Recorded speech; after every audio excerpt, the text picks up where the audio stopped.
बिस्मिल्लाहिर्रहमानिर्रहीम। अस्सलाम वालेकुम। Welcome to my channel. उम्मीद है कि आप सब खैरियत से होंगे। If you are visiting my channel so please don't forget to subscribe it.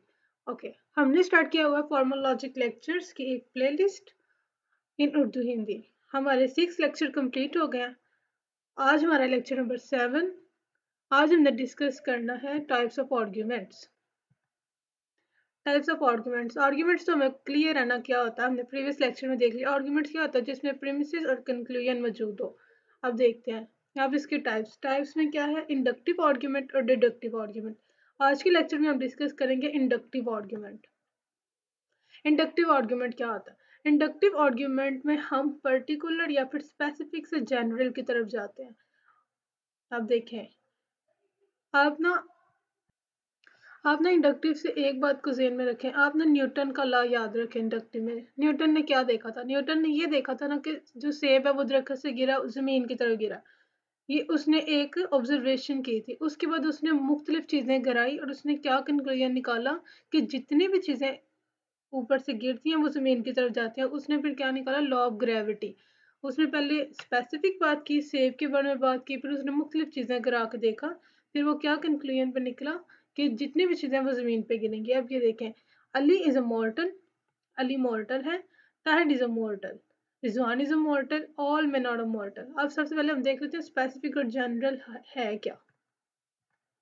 A particular statement is one that makes a claim about one or more particular members of। Particular में हम क्या बात करते हैं? जिसमें हम वन और more particular member of a class, कि कोई क्लास है उसमें से अगर हम वन और मोर एक या उससे ज़्यादा की बात करेंगे तो वो हमारे पास पर्टिकुलर स्टेटमेंट होगी, पर्टिकुलर या फिर स्पेसिफिक। और जनरल में क्या होगा? When general statement makes a claim about all the members of a class. तमाम लोगों के बारे में जो हम क्लेम करेंगे वो हमारे पास एक जनरल सी बात होगी। क्या हम ये बात करें ना, अगर हम किसी एक शख्स के बारे में बात करेंगे तो हमारे पास पर्टिकुलर स्टेटमेंट होगी, और जब हम पूरी क्लास के बारे में बात करेंगे वो एक जनरल स्टेटमेंट होगी। ठीक है, देखिए अभी हमने पर्टिकुलर में क्या पढ़ा? We makes a claim about one और मोर मेंबर। तो अली जो है वो एक शख्स है, ये हम स्पेसिफिक बात कर रहे हैं। तो ये रिजवान भी, ये मतलब ये सारी हम क्या बात कर रहे हैं? स्पेसिफिक बात कर रहे हैं सारी। और उस बात से और तमाम बातें हमारे पास क्या है? ट्रू है। तो इसकी बेस पे हमने क्या बात कर ली? एक जनरल स्टेटमेंट निकाल ली। ठीक, ये हमने क्या किया? स्पेसिफिक स्टेटमेंट्स हैं और इससे हमने क्या निकाल दिया? General statement. इसमें हम क्या करते हैं? पर्टिकुलर से जनरल की तरफ जाते हैं। पहले हम उसको किसी किसी शख्स के ऊपर अप्लाई करते हैं, किसी पर्टिकुलर चीज़ के ऊपर अप्लाई करते हैं, और जब वो तमाम चीज़ों के ऊपर ट्रू होती है फिर हम उसमें से एक जनरल स्टेटमेंट निकाल लेते हैं। अब देखें, inductive argument is one in which the premises are supposed to support the conclusion। इसमें ना हम क्या करते हैं? इंडक्टिव आर्ग्यूमेंट में हम ये करते हैं कि जो हमारा कंक्लूजन होता है ना उसको हम ये सपोज करते हैं कि वो प्रीमिसेस को सपोर्ट करेगा। सिर्फ हम सपोज करते हैं, लेकिन इस बात की हम 100% गारंटी नहीं दे सकते कि जो हमारे पास कंक्लूजन होगा वो 100% प्रीमिसेस को सपोज करेगा, उससे ट्रू प्रूव करेगा। ठीक है, अब देखें, the conclusion probably follows from the premises. Probably का वर्ड हमने यूज़ किया। प्रोबेबली का मतलब कि जो प्रीमिसेस कंक्लूजन है वो प्रीमिसेस को फॉलो कर भी सकता है और नहीं भी कर सकता। तो मतलब कंक्लूजन ट्रू हो भी सकता है और नहीं भी हो सकता। ये प्रोबेबली कंडीशन है हमारे पास। एग्जाम्पल देखिए, सुक्रेट्स वॉज ग्रीक। सुक्रेट्स हमारे पास एक ग्रीक है। Most Greeks eat fish, Therefore Socrates eat fish। देखिए ये हमारे पास प्रीमिसेस 1, प्रीमिसेस 2, उसकी बेस पे हमने निकाल दिया एक कंक्लूजन। अब देखिए, Socrates was Greek, most Greeks eat fish, therefore Socrates eat fish। जो Socrates है वो eat fish। Even both premises are true। बेशक दोनों premises true हैं। It is possible for the conclusion to be false। और ये हो सकता है कि जो हमारे पास कंक्लूजन है वो फॉल्स हो। May be Socrates was allergic to fish, may be Socrates को फिश से एलर्जी हो। ठीक है, ये बात ट्रू भी हो सकता है कि सुक्रेट्स जो है वो फिश खा सकता है, खाता है। लेकिन ये भी तो हो सकता है ना कि जो सुक्रेट्स है उसे एलर्जी हो फिश से। तो इसमें हम क्या कर रहे हैं? प्रोबेबली का वर्ड यूज़ कर रहे हैं कि जो कंक्लूजन है वो ट्रू भी हो सकता है और फॉल्स भी हो सकता है, जिसमें हम गारंटी नहीं ना देते 100% कंक्लूजन ट्रू होगा, प्रीमिसेस को फॉलो करेगा, उसे हम क्या कहते हैं, inductive argument. Words which tend to mark an argument as inductive argument, probably, likely, possibly, reasonably, ये सब वर्ड्स यूज होते हैं इंडक्टिव आर्ग्यूमेंट्स को स्पेसिफाई करने में। प्रोबेबली, लाइकली, पॉसिबली, रीजनेबली, इन वर्ड्स को यूज करते हैं हम सिर्फ, इसमें हम ये यूज करके हम किसी को 100% किसी चीज की गारंटी नहीं देते। हम ये कह सकते हैं कि ये काम हो भी सकता है और नहीं भी हो सकता। ठीक होगी बात। अब इसकी एक डायग्राम देखें। ट्रू प्रीमिसेस, ये हमारे पास आ गया true premises, first conclusion premises true. बेशक हमारे पास दोनों प्रीमिसेस ट्रू हों, लेकिन फिर वो हमें क्या देता है, प्रोबेबली ट्रू कंक्लूजन है। हमारे पास इंडक्टिव आर्ग्यूमेंट की डेफिनेशन है। ठीक है, बेशक हमारे पास दोनों प्रीमिसेस ट्रू हों, ये भी हमारे पास ट्रू हो और ये भी हमारे पास ट्रू हो, लेकिन फिर भी हमें क्या कंक्लूजन मिलता है, probably true conclusion. True conclusion हो भी सकता है और नहीं भी हो सकता। ठीक है, अब इसमें क्या है, इसके फीचर्स देख लें। प्रोबेबल लॉजिकल सपोर्ट, ये वही लफ्ज है प्रोबेबल, बस आपने इसमें ना प्रोबेबल को वर्ड को यूज मतलब माइंड में रखना है कि हो भी सकता है और नहीं भी हो सकता। स्ट्रॉन्ग एंड वीक, हम इसको फर्दर डिस्कस करेंगे। अब देखिए, structure of inductive arguments cannot guarantee that if the premises are true, अगर premises true हैं, the conclusion must also be true। क्या कह रहे हैं कि जो हमारे पास इंडक्टिव आर्ग्यूमेंट है ना, वो इस चीज की कभी भी हमें गारंटी नहीं देता कि अगर हमारे पास प्रेमिसेस ट्रू है तो हमारा कंक्लूजन भी ट्रू होगा। ये बात हो सकती है कि मे बी ट्रू, लेकिन ये नहीं हो सकता मस्ट आल्सो बी ट्रू कि वो 100% ही ठीक होगा। ठीक है, implies premises can be true, कि प्रेमिसेस ट्रू हो सकते हैं, एंड कंक्लूजन स्टिल क्वेश्चनेबल, कि कंक्लूजन में फिर भी कोई ना कोई डाउट मौजूद होता है, उसमें 100% गारंटी नहीं होती। अब हम डिस्कस करेंगे इंडक्टिव आर्ग्यूमेंट्स। क्लियर हो गया ना। इंडक्टिव में क्या होता है कि जो कंक्लूजन होता है वो 100% गारंटी नहीं देता कि हमारा जो कंक्लूजन है वो प्रीमिसेस को सपोर्ट करेगा। ये बात क्लियर, बस आपने यही बात को ध्यान में रखना है। और हम इसमें स्पेसिफिक से जनरल की तरफ जाते हैं। पहले हम किसी पर्टिकुलर शख्स के बारे में बात करते हैं, और जब वो चीज़ें वैलिड होती हैं तो फिर हम उससे एक जनरल स्टेटमेंट निकाल लेते हैं। अब हम देखते हैं forms of inductive argument. Prediction क्या, an argument that works based of our knowledge of the past in order to make a claim about the future। An argument that works based of our knowledge, ये एक ये ऐसा argument होता है जो base करता है हमारे based of our past knowledge, past के नॉलेज के ऊपर बेस करता है। In order to make a claim about the future, कि हमने अपने फ्यूचर के बारे में कोई क्लेम करना है, और किस बेस पे क्लेम करना है, अपने पास्ट के नॉलेज की बेस पे। अब देखिए example, there tends to be a lot of rain in the mid west, कि बहुत ज़्यादा बारिश है मिड वेस्ट में, so it will probably rain there tomorrow, तो इस वजह से यकीनन कल भी बारिश होगी। अब इसमें हम क्या कर रहे हैं, ये तो हमारे पास ठीक है कि ये प्रीमिसेस जो है वो हमारे पास ट्रू है, ये तो बात ठीक है, लेकिन so it will probably drain there tomorrow की बात हो रही है, तो हम इस चीज़ की गारंटी नहीं दे सकते कि बारिश होगी कि ये नहीं होगी। हम इसमें सिर्फ प्रिडिक्शन करने के काम हो सकता है, क्योंकि इतने दिनों से बारिश हो रही है तो मे भी कल बारिश हो, लेकिन ऐसा भी तो हो सकता है कि बारिश हो ही ना। ठीक है, claims about the future can't be known with any certainty, so they can't be absolutely true, even they can be justified, that makes them inductive। क्या हम इसमें 100% गारंटी नहीं दे रहे, इस वजह से जो प्रिडिक्शन होता है वो भी हमारे पास एक इंडक्टिव आर्ग्यूमेंट है। आर्ग्यूमेंट्स फ्रॉम एनालॉजी, और एनालॉजी का मतलब होता है कि हमने एक और दो का रिलेशन पढ़ के, कोई एक और दो वेरिएबल्स का रिलेशन पढ़ के किसी तीसरे और चौथे का रिलेशन फाइंड करना है।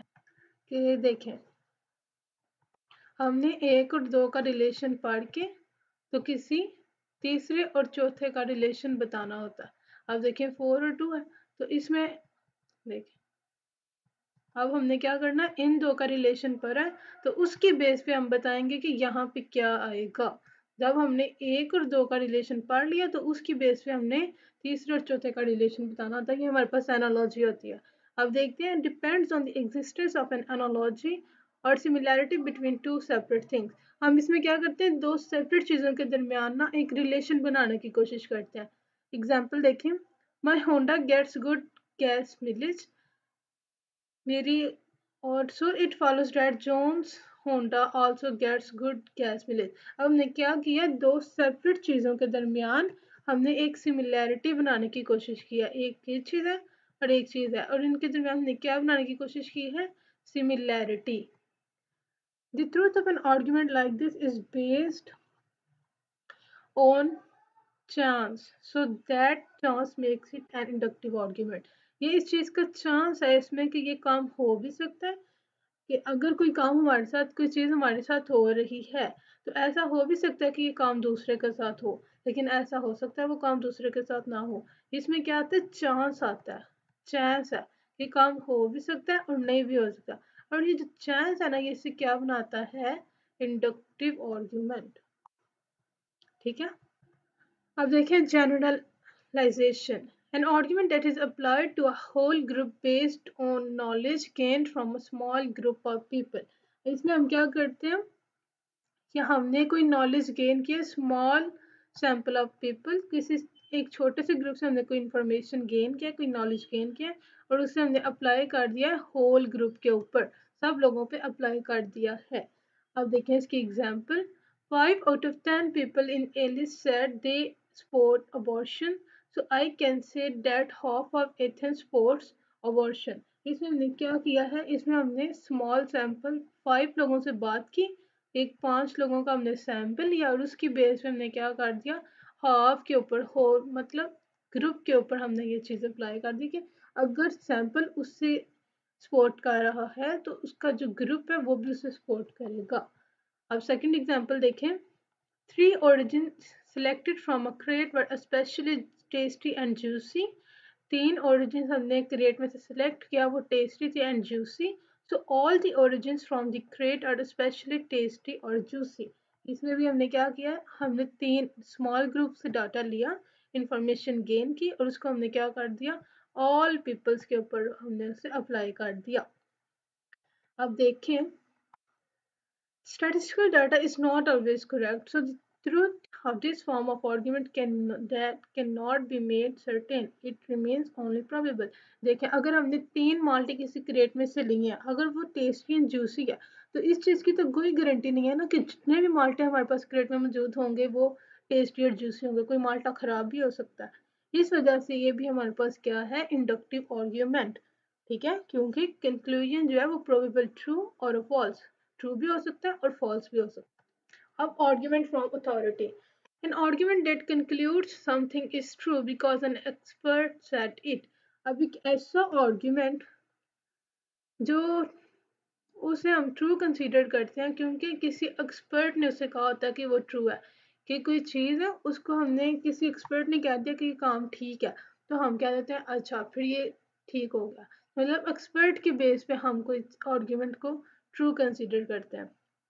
अब देखें, Centrum vitamins work because doctor Jones did a study that proved it. ठीक है, सेंट्रम्स विटामिन्स वर्क, ये एक क्या है, एक आर्ग्यूमेंट है जिसको किसने प्रूव किया, डॉक्टर जोन्स ने, और हम इसको ट्रू कंसीडर कर रहे हैं क्योंकि एक्सपर्ट ने हमें कहा है।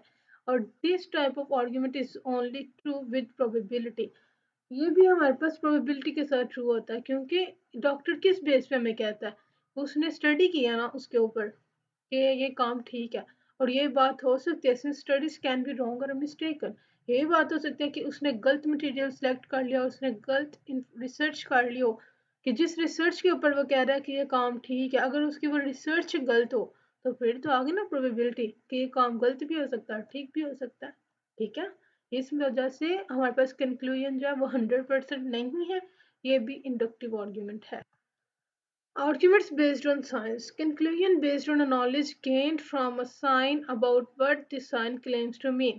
अब हम इसमें क्या करें, claims based on a knowledge gained from a sign, कि हमें कोई साइन है और साइन के बेस पे हमने क्या कर लिया, साइन से हमें जो नॉलेज गेन होता है about what the sign claims to mean. कि जो आप देखें एग्जाम्पल देखें आप a sign on the road of the a sign on the side of the road says school zone, so I can assume that school is somewhere up ahead. कि अब देखें हम कहीं जा रहे हैं तो हमें कहीं स्कूल जोन का एक साइन नज़र आया, तो हम फिर ये चीज़ अज्यूम कर लेंगे ना कि आगे या फिर आगे कहीं जाके स्कूल है, कोई यहाँ पे कोई स्कूल मौजूद है।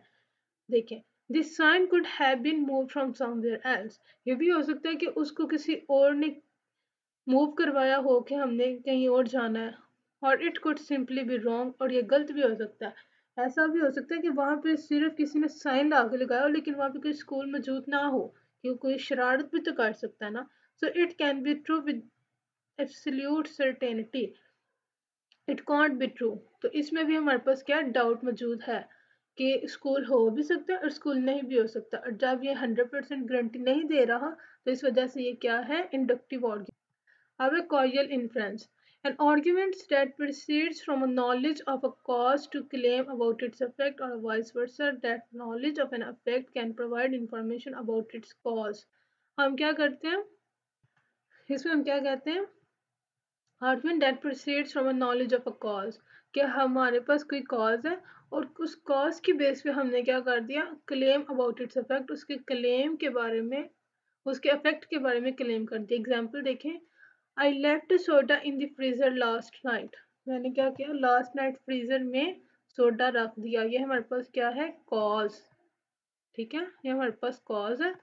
और हम इसमें क्या करते हैं, क्लेम अबाउट इट्स इफेक्ट। हम कॉज के बेस पे उसके क्लेम, उसके इफेक्ट के बारे में क्लेम करते हैं। तो I can assume that it is frozen, तो ये हमारे पास क्या है, ये इसका इफेक्ट है। ठीक है, और इसमें देखें, ये हमारे पास कॉजल इन्फ्रेंस होती है। ये भी हमारे पास जो इंडक्टिव आर्ग्यूमेंट है। बेशक मैंने सोडा रख दिया फ्रिज में, लेकिन इस चीज़ का हम इसमें क्लेम नहीं कर सकते कि ये ठंडा हो गया। मे भी लाइट ऑफ हो और फ्रिज बंद हो गई हो, इस वजह से हमारा सोडा ठंडा ना हुआ हो। ठीक है, और इसमें भी प्रोबेबिलिटी पाई जा सकती है कि ये काम हो भी सकता है और नहीं भी हो सकता। इस वजह से ये भी हमारे पास इंडक्टिव आर्ग्यूमेंट। आज का लेक्चर यहीं पे एंड होता है, फर्दर डिस्कस करेंगे नेक्स्ट लेक्चर में। If you have any query, you can ask me in the comment box, and you can also DM me on Instagram. And if you are visiting my channel first time, so don't forget to subscribe it. If you think this lecture was helpful, so please share it and subscribe it. Don't forget to subscribe. Allah Hafiz.